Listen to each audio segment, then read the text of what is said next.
የምንኖረው በአዲስ ነገር በታወረ ዓለም ውስጥ ነው። ወደፊት ብቻ እንድናይና ትናንትናን እንድንረሳው ይነገረናል። ነገር ግን የሕይወት ማዕበል በድንገት ሲመጣ፣ ያመናቸው ሰዎች ከጎናችን ሲርቁና ለዓመታት የገነባነው ዕቅድ በአንድ ቀትር ሲፈርስ አብዛኞቻችን ተስፋ እንቆርጣለን። እናም ባለማስተዋል ይህ ለምን በእኔ ላይ ደረሰ ብለን እናማርራለን። ጥቂቶች ግን ቆም ብለው ሌላ የተሻለ ጥያቄ ይጠይቃሉ። ከዚህ ሕመም ውስጥ ምን አይነት ትርጉም አገኛለሁ? ይህ ትግልስ ምን አይነት ጥንካሬ ይሰጠኛል? በማለት ይህ ጥልቅ የሆነው የጥበብ ደረጃ ነው። በገጠመን ፈተና ውስጥ የማደግ ምርጫ። ዛሬ እዚህ የመጣ ነው ጠንክሮ መዋጋትን ለመማር ሳይሆን በጥበብ ማስታወስን፣ በጽናት መጠበቅንና በትህትና መምራትን ለመማር ነው። ይህንን ጉዞ የምንማረው ደግሞ በሳቫናው ምድረ በዳ የዘመናትን ታሪክ ሳይቸገር መሸከም ከሚያውቀው ከዝሆን ነው። ይህ ፍጥረት ትላንትን ወደ ኃይል፣ ርኅራኄን ደግሞ ወደ ታላቅ ግርማ የመቀየርን ምስጢር ያሳየናል። እጅግ ከባድ የሆኑ የሕይወት ወቅቶቻችሁን ወደ ታላቅ ጥንካሬ ለመለወጥ ዝግጁ ከሆናችሁ እስከ መጨረሻው አብራችሁኝ ቆዩ። ምክንያቱም የምታገኙት ምስጢር ለወደፊት የምትጓዙበትን መንገድ እስከ መጨረሻው ሊለውጠው ይችላል።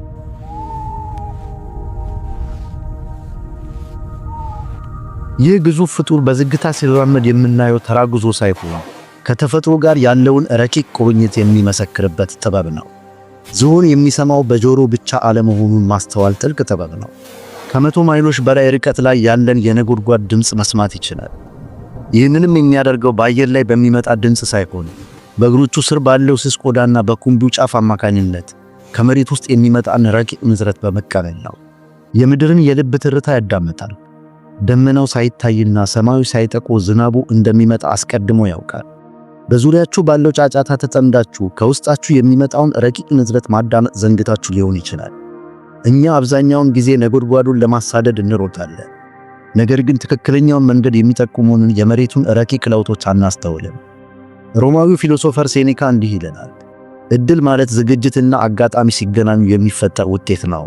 እውነተኛ ራዕይ በዓይናችሁ የምታዩት ብቻ ሳይሆን በነፍሳችሁ ለመስማት የምትፈቅዱት ጭምር እንደሆነ ዝሆኑ ያስተምረናል። እናንተስ የውስጥ ድምፃችሁን እያዳመጣችሁ ነው ወይስ ጥልቀት በሌለው ጫጫታ ውስጥ እየሰመጣችሁ? ከአካባቢያዊ ንዝረት ባለፈ የዝሆን ታላቅነት የሚመነጨው በዓመታት ውስጥ ባከማቸው ጥልቅ የትዝታ ማህደር ነው። አእምሮ 5 ኪሎ ግራም ይመዝናል። እናም በማንኛውም የምድር እንስሳ ታይቶ የማይታወቅ ግዙፍ መጠን መሆኑን እንረዳለን።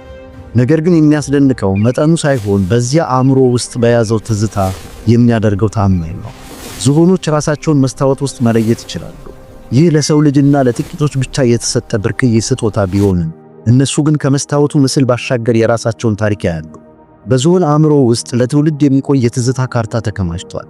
ሌሎች እንስሳት በድርቅ ጊዜ ተስፋ ቆርጠው ሲሸሹ፣ መሪዋ ዝሆን ግን ወላጆቿ ከብዙ ዓመታት በፊት የቆፈሩትን የተሰወረ የውሃ ጉድጓድ በትክክል ታስታውሳለች። ዝሆኖች ከ20ና ከ30 ዓመታት በፊት ያጡትን ቤተሰብ ለማሰብ በመቶዎች የሚቆጠሩ ኪሎሜትሮችን ተጉዘው በትክክል እዛ ስፍራ ሲመለሱ ተመራማሪዎች በታላቅ አድናቆት ታዝበዋል። ፀሐይ ያነጣውን አጥንት በኩምቢያቸው በትህትና እያገላበጡ በዝምታ ያለቅሳሉ። እነሱ ካለፈው ታሪክ ጥላ አይሸሹም። ይልቁንም ትናንትናቸውን እንደ ሸክም ሳይሆን እንደ መመሪያ ኮምፓስ ይከተሉታል።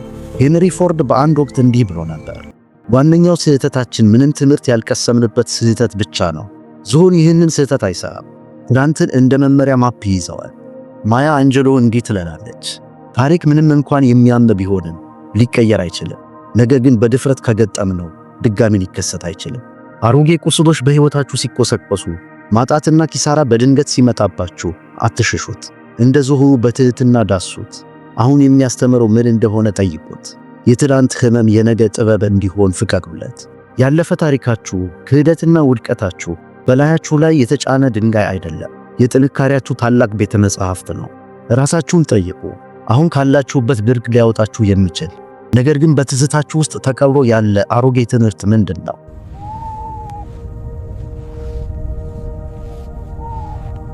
ይህ በትዝታ ላይ የጸና ጥንካሬ ለብቻ የሚከማች ሳይሆን በትውልዶች መካከል በሚፈስ ረቂቅ የሐሳብ ልውውጥ የሚዳብር ነው። እኛ ከምናየውና ከምንሰማው ዓለም ባሻገር ሌላ ረቂቅ የሆነ የንግግር ቋንቋ አለ። ዝሆኖች በሰው ጆሮ የማይሰማ ኢንፍራሳውንድ የተሰኘ የንዝረት ቋንቋ በመጠቀም በብዙ ማይሎች ርቀት ይግባባሉ። አንዲት የነገድ መሪ ወይም ማትሪያርክ ከ20 ኪሎ ሜትር ርቀት ላይ ሆና ለልጇ ማስጠንቀቂያ መላክ ወይም የጠፋባትንና መንገድ የሳተውን ግልገሏን በምድር ምዝረት አማካኝነት ወደ ቤት መጥራት ትችላለች። በጣም የሚገርመው ግን የሚግባቡት ስለ ዛሬው አደጋ ብቻ አይደለም። ከዘመናት በፊት ከሞቱ ወላጆቻቸው የተማሩትን የተሰወሩ የውሃ ጉድጓዶችና አስተማማኝ መንገዶችን ለልጆቻቸው ያስተምራሉ። ግሪካዊ ፊሎሶፈር ሄራክሊተስ አንድ ሰው ወደ አንድ ወንዝ 2 ጊዜ ሊገባ አይችልም፣ ምክንያቱም ወንዙም ያው ወንዝ አይደለም፣ ሰውየውም ያው ሰው አይደለም በማለት ትልቅ መልእክት ይነግረናል። ዝሆን ይህንን እውነት በጥልቀት ይረዳል። በምድረ በዳው ውስጥ ምንም ነገር እንዳለ አይቀጥልም። መንገዶች ይጠፋሉ፣ ምንጮች ይደርቃሉ፣ ግን ሁሉም ነገር በትዝታና በትስስር የተቆራኘ ነው። ዝሆን ግን እውነተኛ ጥንካሬ በትውልዶች መካከል በተሸመነ ጽሩ ድር ውስጥ እንደሚገኝ ያሳየናል። በሕይወታችሁ ያሉ ታላላቆችን አዳምጡ። የሄዱበትን መንገድ፣ የቆፈሩትን የጥበብ ጉድጓድ አስተውሉ። ታሪካችሁን አጋሩ። የራሳችሁ ጥንካሬ ሲዝር፣ ጉልበታችሁ ሲደክም፣ የጋራ ትዝታችሁና የወዳጆቻችሁ ትከሻ እንዲሸከማችሁ ፍቀዱ። ዛሬ ቆም ብላችሁ አስቡ። ለመዳናችሁ የሚሆን ጥበብ የያዘው በእናንተ ሰርክል ወይም ኔትወርክ ውስጥ ማን ነው?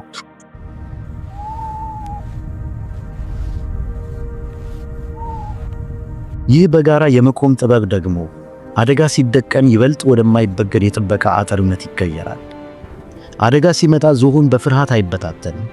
ይልቁንም ፍጹም የሆነ የጥበቃ ክብ ይሰራሉ። ትላልቆቹና ጠንካራዎቹ ወደ ውጭ ፊታቸውን አዙረው አዳኙን ይጋፈጣሉ። ግልገሎቹና ደካሞቹ ደግሞ በመሃል ተከበው በታላላቆቹ ጥበቃ ስር ይሆናሉ። ይህ ጸበኝነት ወይም ቁጣ አይደለም፣ በተፈጥሮ የተቀበሉት የተቀደሰ የጥበቃ ጥበብ ነው። ዝሆን አንበሳን በአንድ እርግጫ ብቻ ሊጨፈልቀው ቢችልም መዋጋትና ማጥፋት ከመጀመሩ በፊት ጋሻ መሆንን ይመርጣል። የሚያስደንቀው ግን በራሳቸው መንጋ ብቻ አለመገደባቸው ነው። የቆሰሉ ጓደኞቻቸውን በኩምቢያቸው ደግፈው ለብዙ ማይሎች ሲጓዙ ማንንም ጥለው ላለመሄድ የሚከፍሉት መስዋዕትነት የዝምታ ቃል ኪዳናቸው ነው። ዝሆኖች የቆሰሉ ወይም የሞቱ ሰዎችን እንኳን በቅጠልና በቅርንጫፍ ሲሸፍኑ ተስተውለዋል። ይህም ለዘመናት ሲያድናቸው ለነበረው ፍጡር ሳይቀር የመጨረሻውን የክብር ስነ ስርዓት እንደሚፈጽሙ ያሳያል። ይህ የዝሆን ጥልቅ ርኅራኄ ከጥላቻ በላይ የመቆም ከቂም በላይ የመገኘት ጥበብ ነው። በአንድ ወቅት አልበርት ሽዋይዘር እንዲህ ብሎ ነበር፣ ሰው የርኅራኄ ክበቡን ለሁሉም ሕያው ፍጥረት እስካላሰፋ ድረስ ሰላምን አያገኝም። እውነተኛ ኃይል የሚለካው በቁጣ በመኖር ሳይሆን በቁጥጥርና በምርጫ በመኖር ነው። ማጥፋት እየቻሉ ማሳደግን መምረጥ፣ መደምሰስ እየቻሉ መከላከልን መጠቀም እውነተኛ ታላቅነት ነው። በፈተና ወቅት ምርጫችሁ ማጥፋት ሳይሆን መጠበቅ ሲሆን፣ ኃይላችሁም ለማርቀቅ ሳይሆን እንደ ጋሻ ለጥበቃ ሲሆን፣ ያኔ የዝሆንን ልብ ተላብሳችኋል ማለት ነው። ታላላቅ መሪዎች የሚፈሩ ሳይሆኑ ለሌሎች መጠጊያ የሚሆኑ ናቸው። ዛሬ ቆም ብላችሁ አስቡ። በእናንተ የጥንካሬ ክበብ ውስጥ መጠለያ ያገኘና በጥላቸው ስር የተሸሸገ ስንት ነፍስ ይኖራል?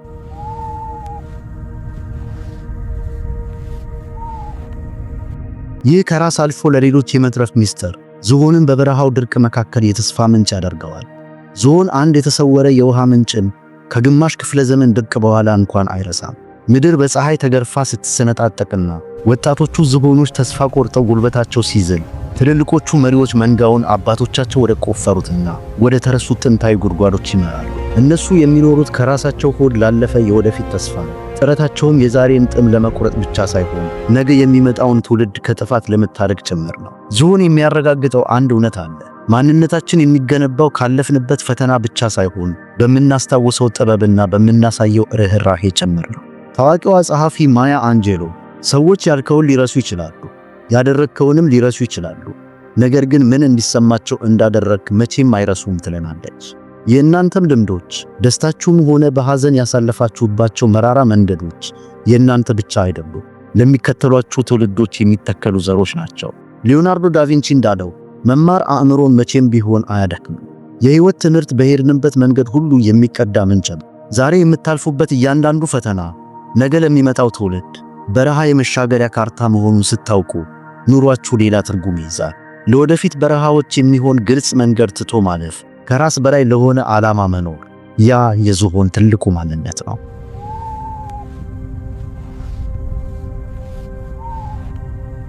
ዝሆን በማጥቃት አይገዛም፣ በትዝታውና በጥበቡ ይጸናል እንጂ። በፍርሃት አይመራም፣ በፍቅርና በጽኑ ክበብ ይጠብቃል እንጂ። ትላንትን ያለ ቂም ያስታውሳል፣ ያለ ፍርሃት ይሰራል፣ ያለ ጭካኔ ይጠብቃል፣ ያለ ግፊት በግርማ ሞገስ ይመራል። ዛሬ ያ ግዙፍ መንፈስ እናንተን እየጠራችሁ ነው። ከጉጉት፣ ከጉንዳን፣ ከንስር፣ ከአንበሳና ከድብ አስተሳሰብ ተሻግራችሁ እዚህ የተገኛችሁ የጥበብ ቤተሰቦቼ ዛሬ ደግሞ የዝሆንን ግርማ ተላብሳችኋል። ከፊታችሁ ያለውን ረጅም መንገድ አትፍሩት። የምትሸከሙት ትዝታ እንዲከብዳችሁ ሳይሆን እንዲመራችሁ ፍቀዱለት። የሕይወት ድርቅ ሲመጣ በትናንት መንገዶቻችሁ እመኑ። ምክንያቱም እውነተኛ ጥንካሬ ፈጽሞ አለመውደቅ አይደለም፣ ይልቁንም ከወደቃችሁበት ስፍራ በትህትናና በማይሰበር ጸጋ ዳግም መነሳት ነው። ለመንካት የፈራችሁት አሮጌ ቁስላችሁ ዛሬ ታላቁ መምህራችሁ ቢሆንስ? ለሚመጣው ትውልድስ ምን አይነት የውሃ ጉድጓድ እየቆፈራችሁ ነው? እነዚህን ጥልቅ የሕይወት ጥያቄዎች እያብሰለሰላችሁ ሐሳባችሁን በኮሜንት አጋሩ። እንደ አንድ ጽኑ መንጋ በትዝታ መንገዶች ላይ አብረን እንጓዝ። ይህ ጉዞ ካስተማራችሁ ላይክ፣ ሼር እና ሰብስክራይብ በማድረግ የዚህ ታላቅ የጥበብ ቤተሰብ አባል ይሁኑ። የሳቫናን ምድረ በዳ እስከ መጨረሻ አብራችሁኝ ስለተጓዛችሁ ከልብ አመሰግናለሁ።